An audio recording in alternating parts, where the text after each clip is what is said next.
SnowTrax is sponsored by Ski-Doo Snowmobiles. Experience that Ski-Doo feeling. Yamaha revs your heart. And by FXR Racing. Maximum versatility for all conditions. What is an Indy? It's a snowmobile, obviously, but is it more than that?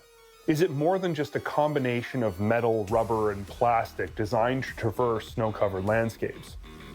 Ask any die-hard snowmobile old-timer and they'll give you that kids these days scowl and simply say, the Indy is more than just a snowmobile, son, and the only way to know what it is to ride it. Then they'll go back to watching Wheel of Fortune or playing their game of Scrabble. When the Indy name was introduced in 1980, it brought with it a whole bunch of new ideas and innovations that, in many ways, revolutionized the industry. But it's where it came from that's most important.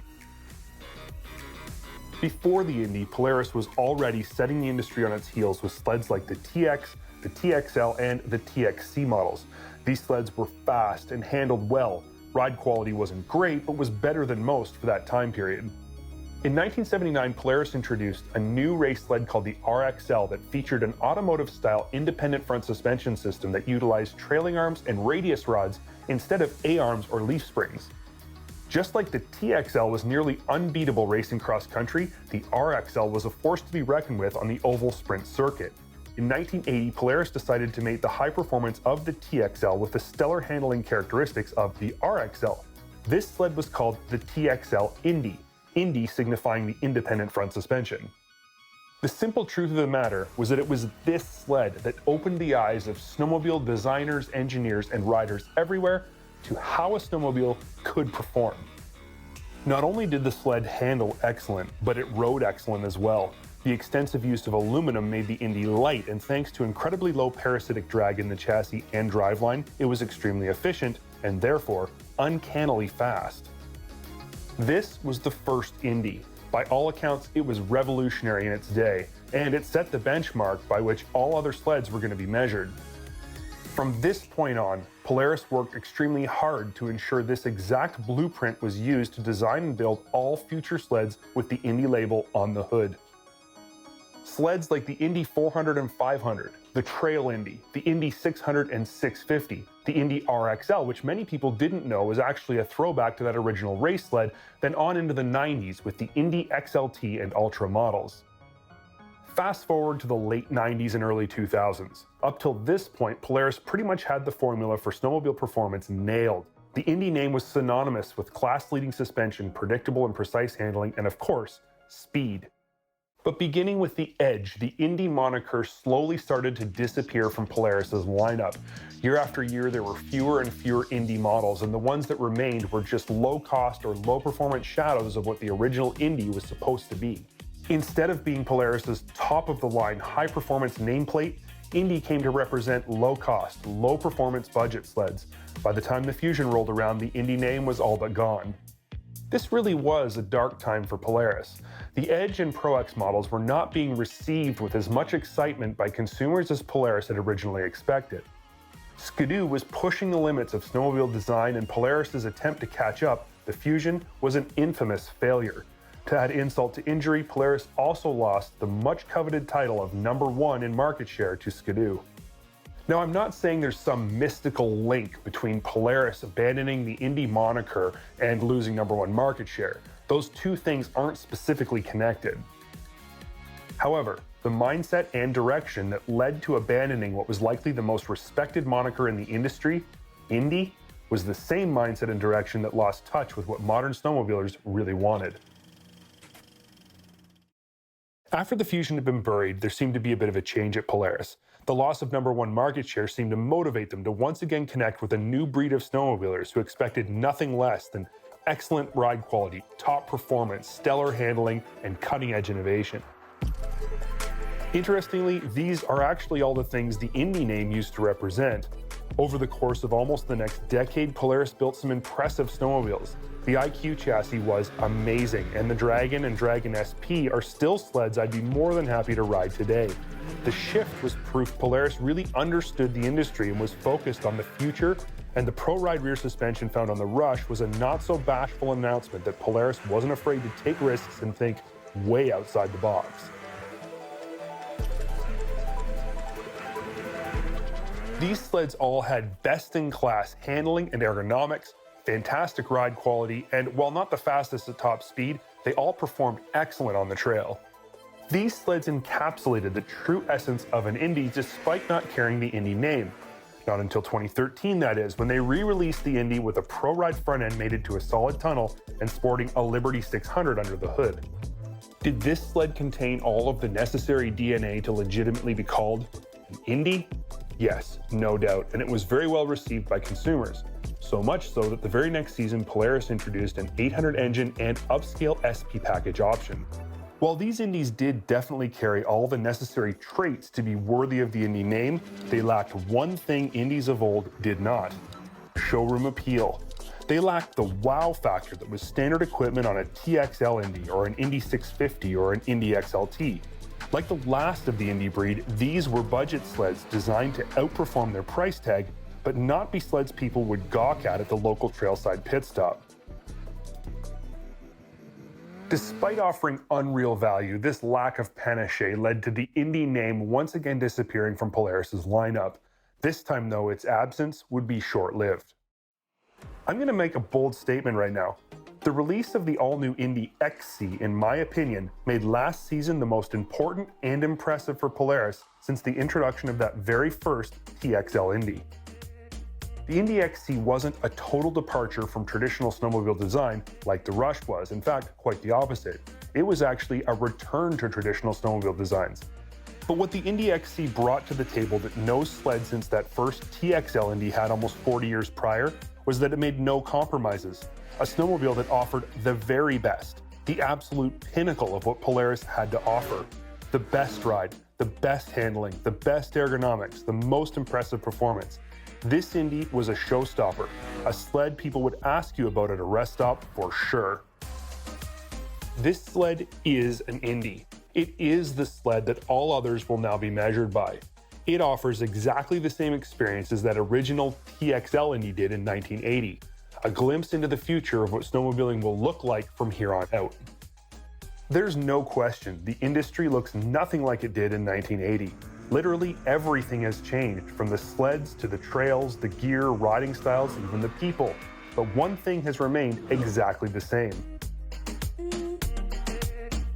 The feeling you get when you fire up your Indy on a cold morning, the smell of two-stroke in the crisp air, that rumble coming from underneath the hood, how the grips feel in your hands, how your feet rest on the running boards, how what the world looks like seems to change when viewed through the windshield.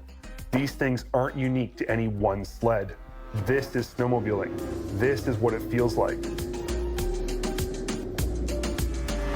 And for the first time in far too long, you can once again experience these feelings from the seat of a sled that truly encapsulates everything it means to be called an Indy.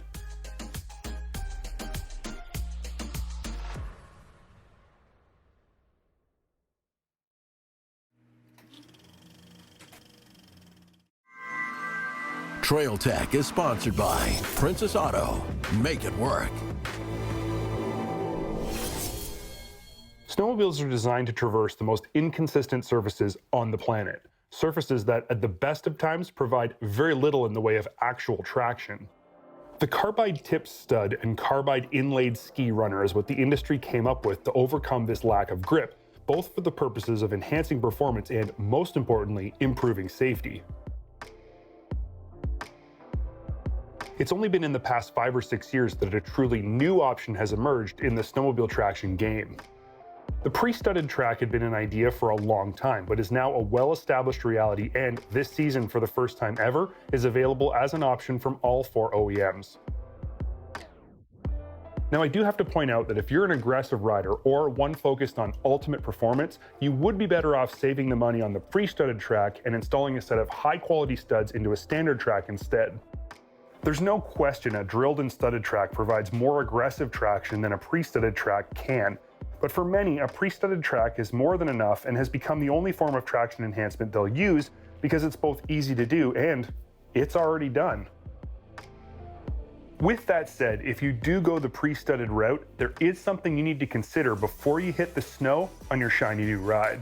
Despite having significantly more traction out back, your new sled still comes spec'd with the same budget carbide runners on the skis that sleds with non-studded tracks come with. And this improved rear-end traction will have an effect on your sled's steering bite and precision. Simply put, your new sled won't handle as awesome as it's supposed to.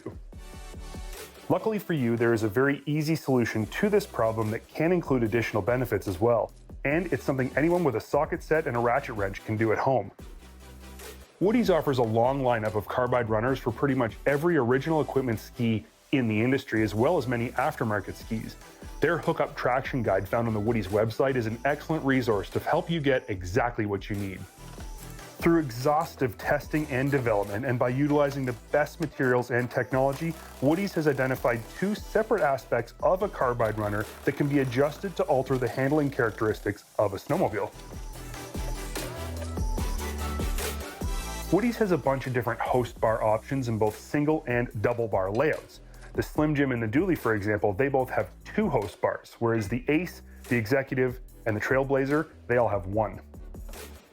The second aspect of a carbide runner Woody's identified as having an effect on handling is obviously the carbide insert itself. By altering the length of the carbide insert, you can again alter the handling of your sled.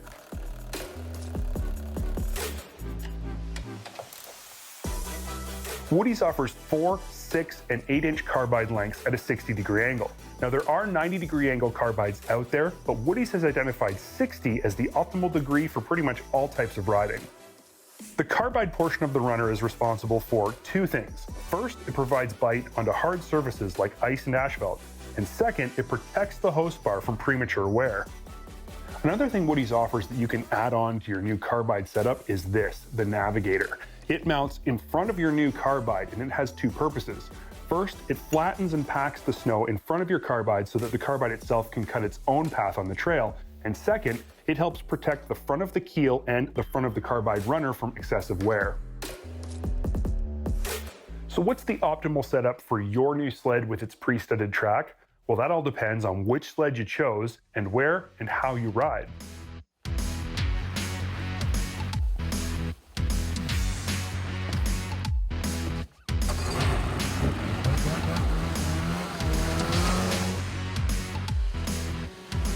We found that for where and how we ride, a 6-inch length of carbide on an aggressive host bar like the Ace gives us the additional steering bite we need to balance out the extra traction the pre-studded track on this Indy XC 129 is providing. Alternately, we have found that a 4 or 6-inch carbide runner on a more mild host bar like the Executive is an excellent option for most non-studded sleds. If you choose to more aggressively stud your own track, you might want to look at an 8-inch length of carbide on a medium to aggressive host bar. But again, check out Woody's hookup traction guide. This will provide you with all the info you need to make the right carbide runner buying decision.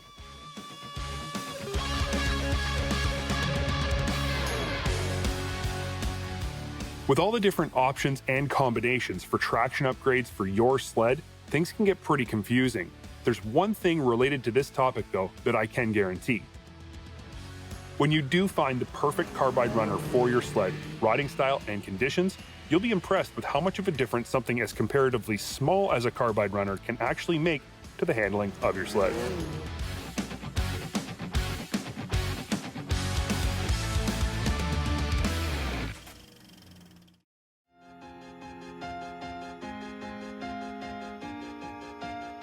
The 2020 season sees quite a few new 146-inch sleds come to market, but one that's been around for a little while is the Backcountry. And this right here is the 2020 Ski-Doo Backcountry XRS 850 with shot. While nothing dramatically changes for this season with the Backcountry XRS, it's been a few seasons since we tested one. And with the current landscape buzzing in the 146-inch category, we knew it was time to get ourselves reacquainted with this icon of a sled and push it to its limits. Now keep in mind, this isn't a Renegade. Likewise, it's not a free ride, but it is an XRS, which means that we have the suspension to push it to its limits.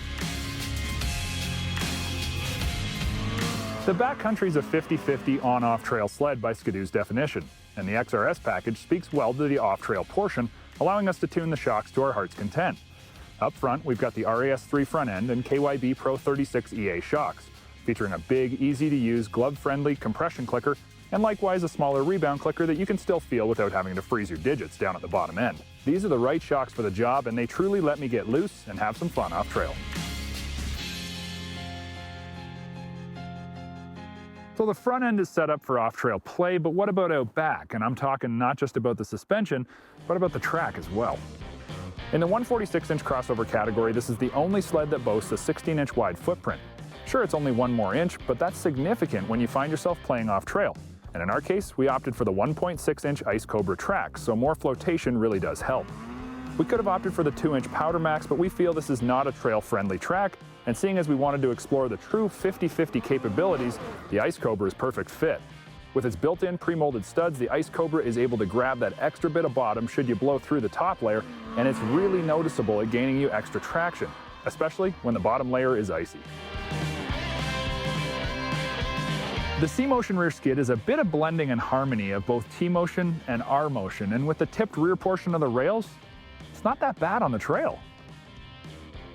To help with the off-trail fun, the front arm shock is a Pro 36 EA, much like the front ski shocks and offering the same glove-friendly compression clicker, but no rebound. The rear arm shock goes to the next level with a full KYB Pro 40 EA race shock, and it's got the same big compression adjuster as well. In other words, you are ready to go no matter how hard you're going to rip off-trail. The rear skid soaks up everything that I sent its way and didn't hesitate to let me push the limits and really go big. The rideability of the 146 is perfect for flatland freeriders or foothill shredders, and lets you maneuver tighter, get out of trickier treat-in situations, and yet not sacrifice too much in the flotation department because of the extra 1-inch wide 16-inch track. So off-trail, there's no arguing that the Backcountry is an absolute beast. I mean, this thing holds a line very well, gets on edge super easy. It's confidence-inspiring for anyone who throws a leg over it. But what about the other 50% of the time? It claims to be the ultimate 50-50 on and off trail sled, but I'd have to say that it's probably closer to 70-30. But few rides over 137 inches can actually back up a true 50-50 claim. I can say the KYB Pro 36 and 40 series EA shocks don't just do a great job of softening down big hits, they also allow you to dial it way back and enjoy the trails. The tip portion of the rear rail makes the 146 handle much more like a 137 Renegade than longer trackers. And while we do notice more steering effort to get it around the corner, you're talking about a G4 rev. These things corner like they're on rails, and a little extra track length doesn't seem to make a huge difference.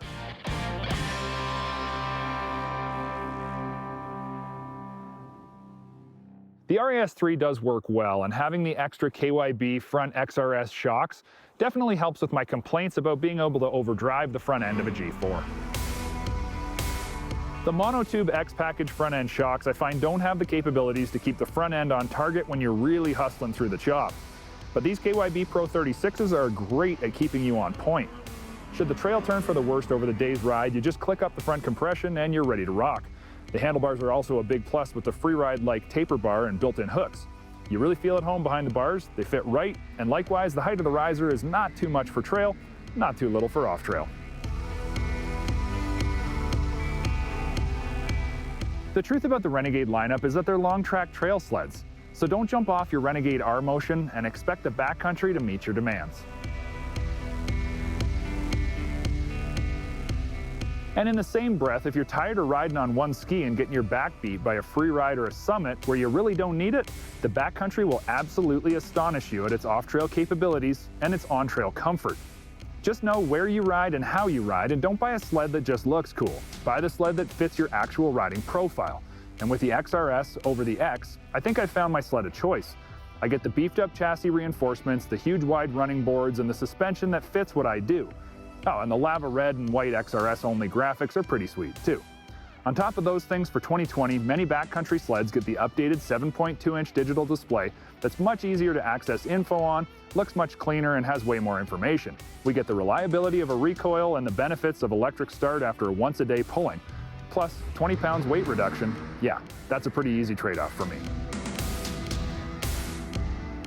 The 146-inch category is a busy segment for 2020, and while the backcountry has been around the longest in this category, don't underestimate its abilities to stand up to its competition.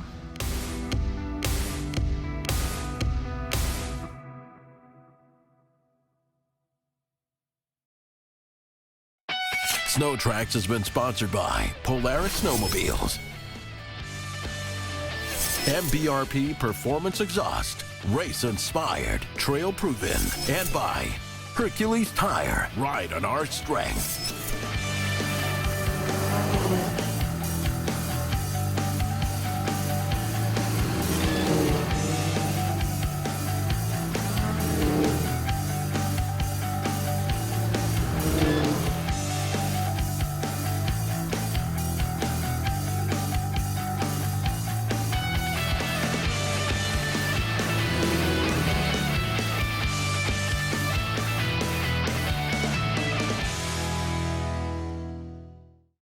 If you like what you've just seen, click the subscribe button and comment below.